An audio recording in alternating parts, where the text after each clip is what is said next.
This is SelfWork, and I'm Dr. Margaret Rutherford. At SelfWork, we'll discuss psychological and emotional issues common in today's world and what to do about them. I'm Dr. Margaret, and SelfWork is a podcast dedicated to you taking just a few minutes today for your own self-work. Hi, I'm Dr. Margaret, and thanks for being a part of SelfWork today. We're going to be talking about change. I always heard in my lifetime, the only thing in life you can count on is change. And of course, I thought my father had created that saying, but he didn't. There are plenty of people in history who credit themselves with having come up with that truth. But I heard my dad saying it a lot. So in my own mind, he was the originator of the phrase.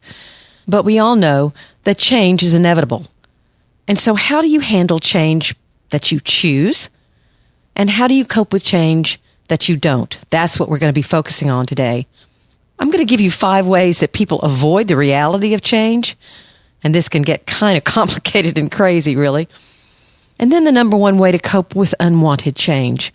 There's one thing that I see my patients do day after day where they don't identify themselves with the unwanted change. And we'll talk more about that. What skills do you need to use to cope with unwanted change or even change that you might choose? And then lastly, as always on SelfWork, I'm going to read you an email from a listener. This one asks a question on treatment for multiple diagnoses, because what helps with one diagnosis may not help with another. So I'll answer her question.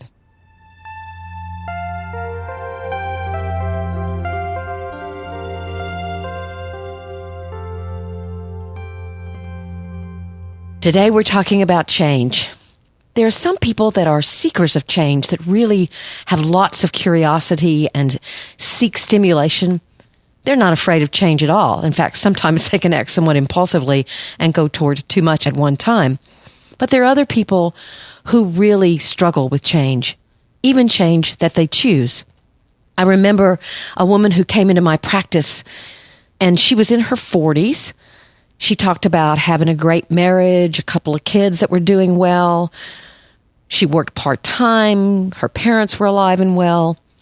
And as I listened to her story about 25 minutes into it, I said, well, I understand that you're here for help, but I'm not sure what help you need. I don't really hear many problems. And her eyes filled with tears. And she said, that's what I'm afraid of. I'm afraid of change. Everything is good now. I don't want anything to change, and I don't even know if I have the skills to handle loss or change. And therein lay her anxiety and her worry. So let's first talk about change that you choose. This is change like vacations, promotions, even falling in love or engagement. All of these things are things that we go toward that are welcome in our lives. But even positive change or happy change involves unfamiliarity, handling life from a slightly different angle. We know how we're handling what is familiar. We've got it. We've got the stressors that are involved in that. We're handling it. But there's something called the novelty effect, which is a fancy way of saying that your stress goes down as the novelty of something wears off. So even positive changes, like the ones I mentioned above, have a novelty effect associated with them. When you're first experiencing them or choosing them, there'll be some stress and excitement and arousal that is associated with that. One thing I've heard about and have read about is Sunday blues. And what I mean by that is that as we live out the hours of Sunday, as the day goes on more and more, people begin anticipating the change that either going back to work or getting into the school week will cause, and it causes stress. It causes anxiety or even depression. Now, obviously, we're choosing to go on to Monday. No one wants their life to end, but we have to handle this sense of change. We're going from a state of relaxation back to work, back to school. One of the things, for example, that I suggest that people do who have this kind of Sunday anxiety or Sunday dread of change is that they build something into Sundays that's really something they enjoy, like watching a movie or planning a meal that they really love to eat, something that will give them a sense of, Sunday's a pretty good day. It also obviously involves living in the present, but that has more to do with worry and anxiety. But what about change that you don't choose?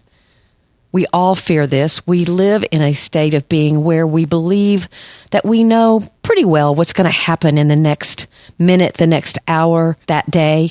It's what in some ways keeps us sane. If we didn't feel like we knew what was going to happen, we'd be in a constant state of hypervigilance or arousal. In my physical setup at my office, for example, I hear people coming into the waiting room. I know that someone is there, but I have no idea who it is. I'm assuming it's my next appointment. If I thought, oh my gosh, is that someone out there waiting to hurt me?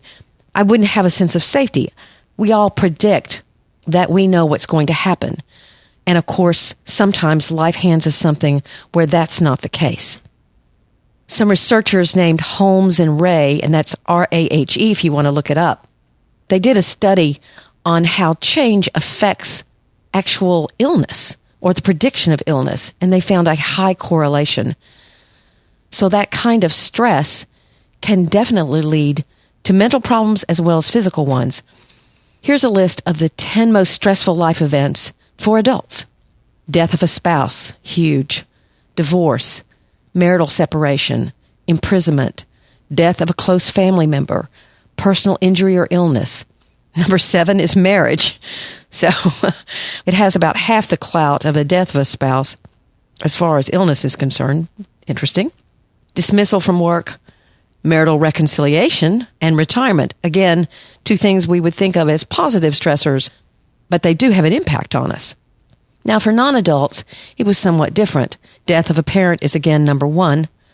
Unplanned pregnancy or abortion, getting married, divorce of parents, acquiring a visible deformity, fathering a child. Number 7 is jail sentence of a parent for over 1 year, marital separation of parents, death of a sibling, and number 10, interesting, of course, for kids, change in acceptance by peers. So this is an interesting list and something a lot of times I go over with my patients of how many things have actually occurred in their life in the last year or 2 that may have caused them either positive or negative stress. Stress is stress. But if there are too many especially unpredictable or sad things that have happened, you can get a real sense of helplessness. For example, getting laid off, moving from one part of the country to another, being involved in an accident, some of those things on the list.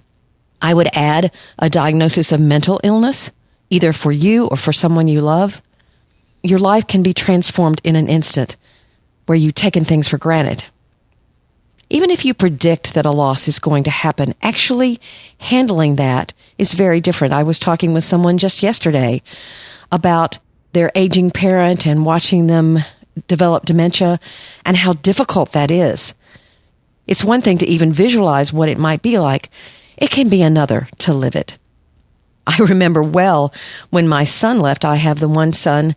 He went to college back in 2012, and I was very busy. I realized that it would be difficult for me to handle it. We were very close, still are. But I thought I'd be fine, right? Well, I found myself out in his car that he'd left here, sobbing and screaming out a little bit, "I've changed my mind. You've got to come back." I felt a little silly, obviously, and so I went to a movie or something and decided I needed to pull myself together, which I did. But the actual handling or coping with empty nest was very different than my prediction of it. But before we get to the skill that I see people all the time use in order to handle unwanted change especially, I want to talk a little bit about what people do to avoid the reality of change in their life. First and foremost, there's good old basic denial. You can just flatly believe that the change won't occur. A very poignant example of this is when your partner, your spouse, has told you more than once how unhappy they are in your marriage, and you deny to yourself that she or he would leave. She'll never really do anything. And when she files for divorce, you're floored. I see this happen all the time, that people don't want to believe something will happen, and they completely deny the possibility that it can. Another tried and true method, avoidance. You can avoid any facts that might suggest that your reality is not rational.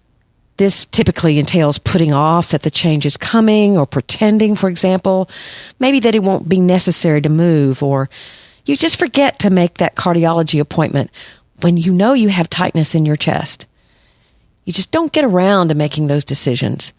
And what happens, of course, is things can get much worse. Closely aligned with number 2 is the strategy of using irrational beliefs. For example, if I exercise enough, I'll never have arthritis problems like my mom did. Or if I don't talk about having thoughts of driving off the road, they'll go away. Those thoughts are not rational. But we can tell ourselves and try to convince ourselves that what we're doing, what we're thinking, what we're feeling will keep us safe.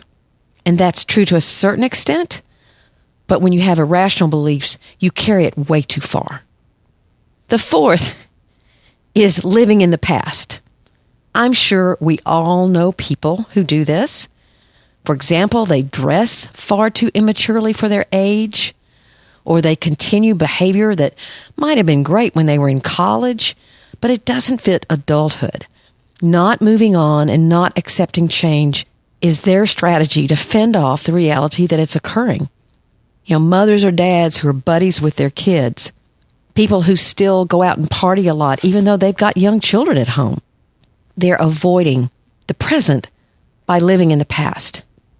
That may have a lot to do actually with, trouble with aging, but actually I've seen it in other cases as well. The 5th one is worry.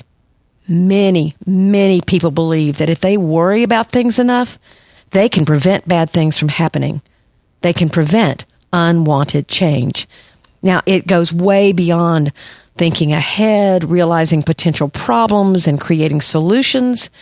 They believe that their worry is an actual barrier to unwanted change. If they don't worry, it will happen. It's the opposite of if you build it, they will come, which is very optimistic. Their belief is, if I worry about it, I can prevent it. It has a cute little phrase called the work of worrying. Now, any kind of change can involve your identity being altered, and when it's change you don't choose, of course, that's very difficult. You were a hands-on mom, and now you're alone in your home. One minute you're the guy everyone can count on at work, and the next you find out that you have cancer, and people are looking at you differently. Your marriage that you thought would last forever falls in shambles around you. And yet the people who I watch handle sorrow and even tragedy, unwanted change, and they do it successfully, are people who fight to not let that change define them. I remember a couple that were looking very much forward to the birth of their first child, but the ultrasound at 8 months showed no heartbeat. Another test confirmed it. The baby had died. So the woman had to actually go into labor, but there was no cry of life at the end. When I met them 6 weeks later, they had all kinds of feelings: rage, confusion, grief, numbness. I watched both of them in very different ways try to hang on to who they knew themselves to be, how they wanted to try to live, and what their values had always been, rather than letting the change, the loss, the grief define who they were. It was difficult. I remember especially the young man. Both of them were very religious, but he got extremely angry with God and said, I don't know if I can continue to believe. That wasn't his wife's struggle at all, but it definitely was his. I guess to sum it up, healthy people fight to not be victims. That's the difference. They actually refuse to be victims. And I'm sure you also know people who have let loss or unwanted change completely ruin their lives, or they blame it on a divorce. They blame it on a lousy job. They blame it on their no good parents. Blame keeps you stuck and keeps you a victim. So what are the skills that are necessary for that refusal to be a victim to work. How do you find your courage? First and foremost, I think you have to grieve. And there's some people who, again, using denial, avoidance, irrational beliefs, the things we talked about a few minutes ago, they don't want to grieve. And yet, when you do, when you allow yourself to connect with that pain, you can begin to work through it. If you don't, if you avoid it, if you drink or you try to escape or whatever you try to do, your grief will be waiting for you. The second thing you do is adapt. I didn't pay much attention in biology, but I do remember the adaptation of the species, and certainly the species that adapted to change, environmental change or whatever, were the ones that survived. And we're the same way. Our emotional survival depends on us adapting to what is new and looking for what you have control over.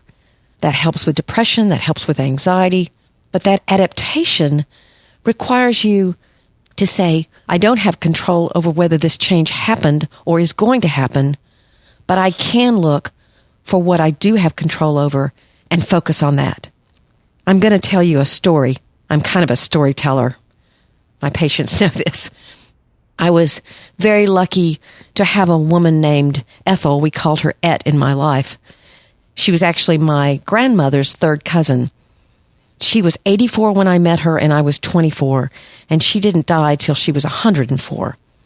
I actually have lots of stories about Et, but the one today that applies is this. I watched her in the last 10 or 12 years of her life move from a sunny, lovely apartment to an assisted living to a nursing home and finally more of a hospital setting. And one of the things she used to do in the apartment that she loved, she had a sunroom, and she would sit out there and watch the clouds go by. She just adored that. And then in the assisted living place, she still had a window. It was smaller, but it was fairly large.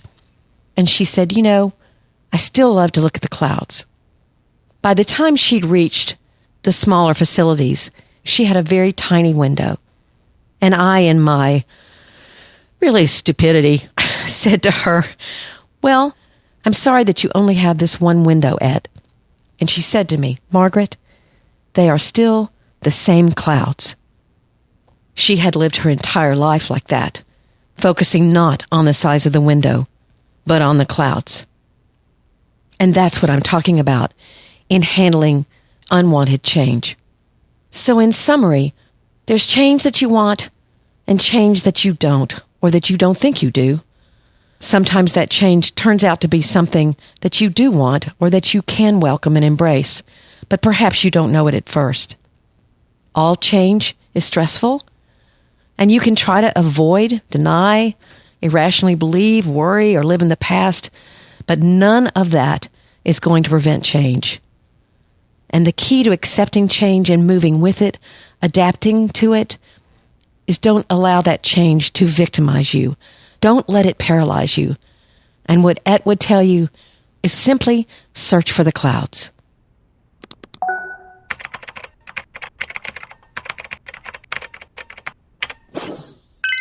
Okay, today we have an email question from a 24-year-old female who asks, I'm diagnosed with major depression, generalized anxiety disorder, and post-traumatic stress disorder. I've been in therapy for several years and been on and off meds. They help me a lot with my depression, but the problem is now I still have increased anxiety, panic attacks, irritation, and sudden crying spells. I'm also having vivid dreams and nightmares, and I get confused if they really happen throughout the day. I'm having a lot of problems with my relationship due to the roller coaster emotions. He seems to not understand and get irritated by it, even if I try to explain what is going on in my head. I'm pretty aware of what I'm feeling and what it's causing, but it's too overwhelming for him and even myself. I don't know if I need to change medication, up the dose, go to more cognitive behavioral therapy classes, talk more often with a therapist, do things to help myself, or have I been misdiagnosed? It's something that just keeps spinning in my head. So you can see she has some multiple problems going on mentally and emotionally. And this happens all the time. It's rare that you meet someone who simply has depression or simply has anxiety. In fact, I've never met anybody with severe anxiety that isn't depressed about it. So frequently, therapists, counselors, doctors, psychiatrists are treating more than one condition at once. Here's my answer. Hello, it could be you're misdiagnosed for sure. If there's a cycle of moods going on, you could have bipolar 2 disorder, which often looks like a mixture of depression and anxiety. Vivid dreams can be caused by medications, but if there are nightmares and they are connected with your trauma, or your anxiety is linked with triggers that have to do with trauma, it sounds as if whatever trauma you've experienced remains unhealed. I might look for a therapist who specializes in the treatment of trauma, perhaps one that does EMDR, which is eye movement desensitization and reprocessing therapy. EMDR has been shown to be extremely effective with post-traumatic stress disorder. As far as a new therapist is concerned, a fresh pair of eyes and ears could be helpful. Remember that medication is only one tool that you can use to help yourself. And about your relationship, it's hard for people in relationship with you to understand. What it takes is education for them so they know as best they can what you're going through, and a realization on your part of how difficult it is to love someone through depression and anxiety. I do have an episode on that. I think it's episode 7 or 8. It's easy to feel helpless to do anything, and it's hard not to take it personally. I'm glad you're being your own advocate. Sometimes it takes looking even harder to find the answers. And again, I think probably a fresh pair of eyes and ears would be helpful to your treatment. Thanks for writing. I think it's important to point out, and the reason why I picked this particular email is because you do have to look at medication as both a help and sometimes it can be the cause of a problem. Side effects can be troublesome, but medication is not the only answer. You've got to work on yourself in therapy. You've got to get the help that you need, especially with PTSD. I really appreciate this young woman writing in and wish her well.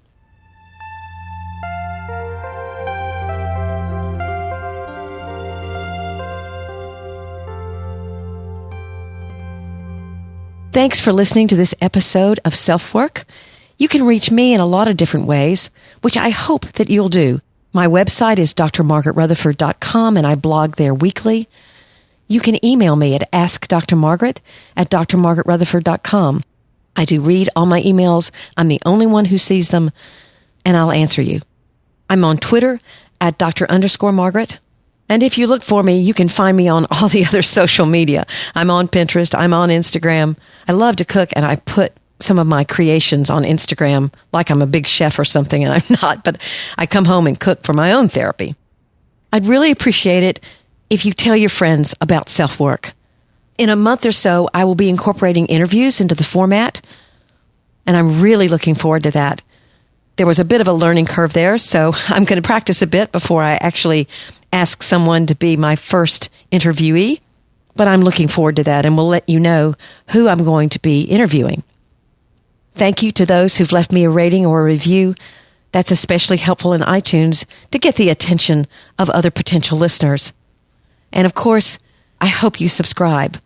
My choice is to do these podcasts on fairly diverse topics. So if one is not particularly your cup of tea, or as they say, doesn't float your boat, hopefully the next one will. And again, you can always write me and let me know what you would like for me to talk about. Thanks for listening. I'm Dr. Margaret, and this has been SelfWork.